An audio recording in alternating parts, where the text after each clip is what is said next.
Is that another way to say that you don't need to do that fancy locking thing with your strings? No, you do not. Howdy folks, today we are here in my shop with a great luthier and expert in all things guitar, mandolin, and strings, my childhood best friend Jacob Hawkins. Today Jacob is going to help us debunk one extremely common guitar restringing myth that almost every YouTuber says we should do, but we don't have to. Before we go ahead and dive into restringing my grandmother's beautiful 1949 D18, let's go over all the tools that you're going to need for the job. Necessary tools for restringing your guitar: guitar tuner, string winder, string clippers. What's this thing again? That would be a Ferrule tightener. Yeah. This isn't going on YouTube. Take it away there, Jacob. Take the capo off. If you're a Luddite like me, you leave your capo on all the time and get those rashes behind the neck. You don't need to do that necessarily, but this one looks pretty good. Because we're doing a cleaning kind of maintenance on this one, we're going to take all the strings off at once. You want to be careful about depth of your peg head winder on this so you don't scratch up the side of that peg head either. Let's keep that patina natural. So Hayes has got some nice wood bridge pins on this guitar. A lot of times those are fit nicely to the bridge, so I'm taking those out. It's nice to keep them in order. If you've got plastic pins, which is totally fine, sometimes those get wore out, so now's a good opportunity to give them an inspection and make sure that they're still in good shape. You can replace them if you need to. I think that was the first thing I did to this D18. Yeah. The OG bridge pins from it, probably. Yeah. They were all bent and chewed up. And they'll get that way, but if you get a nice set of bone ones or some wood ones, they last a long time. Another good thing to kind of do while you got all the strings off, you can inspect the bushings on the peg head, make sure they're not popped out or loose. Some of them have knurling on them, which is nice, keeps them in there, but some of them are a little outside the peg head. So now's an opportunity to push those things back down. I even heard that one go. Yeah, and the ones that don't have the knurling seem to come out more, but if you're noticing some creaking or some weirdness up the peg head, might be an opportunity to make a correction. Some of them don't have a nut or anything on there, and so you can use a tool like this or a socket to tighten them back down. You can also have a look at kind of the overall condition of the guitar, make sure there's no cracks or anything that you're missing underneath the strings, and give it a good wipe down. Microfiber, it's kind of a neglected area. Not necessarily just Hayes, but you can also have a look at the saddle while the strings are off.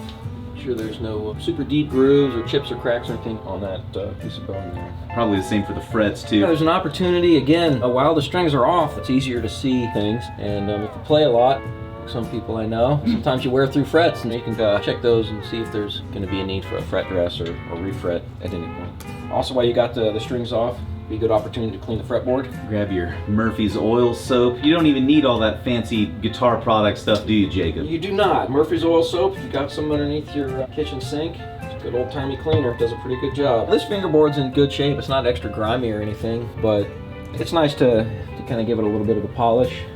Smells nice, and you know, it adds a little bit of slickness to the fingerboard. Again, when you're over top of your guitar, they don't want to scratch that, so be real careful when you're using that steel wool. If you need to take the guitar off a little bit, you can, but this is really just for the fingerboard.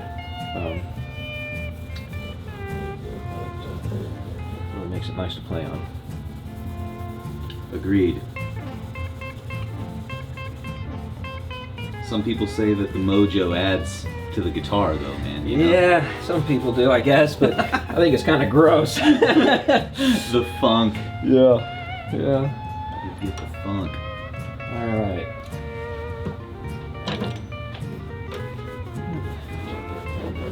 That rag, good wipe down.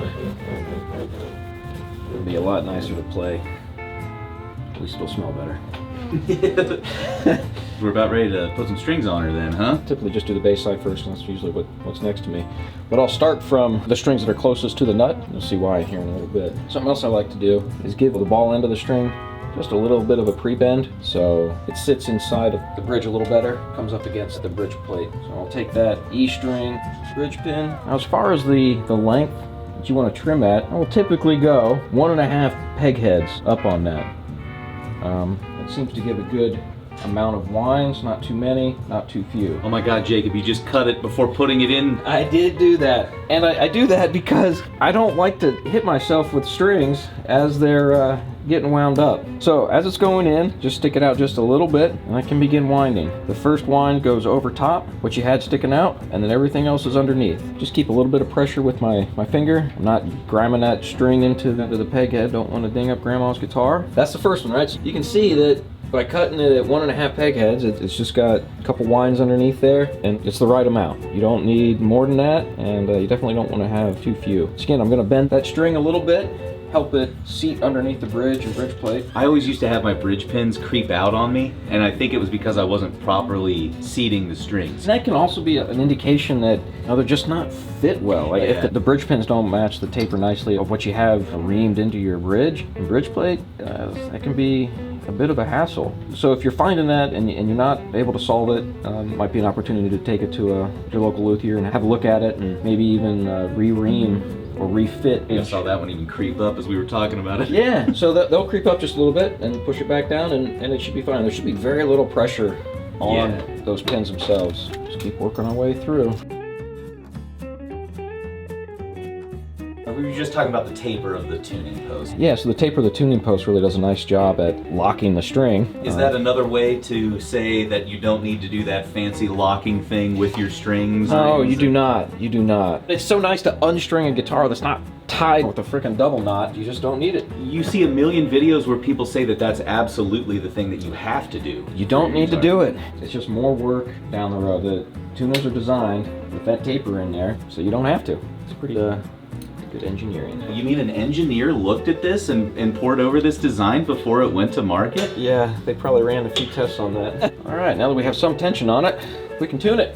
Tune her up. Nice choice. He selected the Peterson over the D'Addario. They've been doing tuners for a while.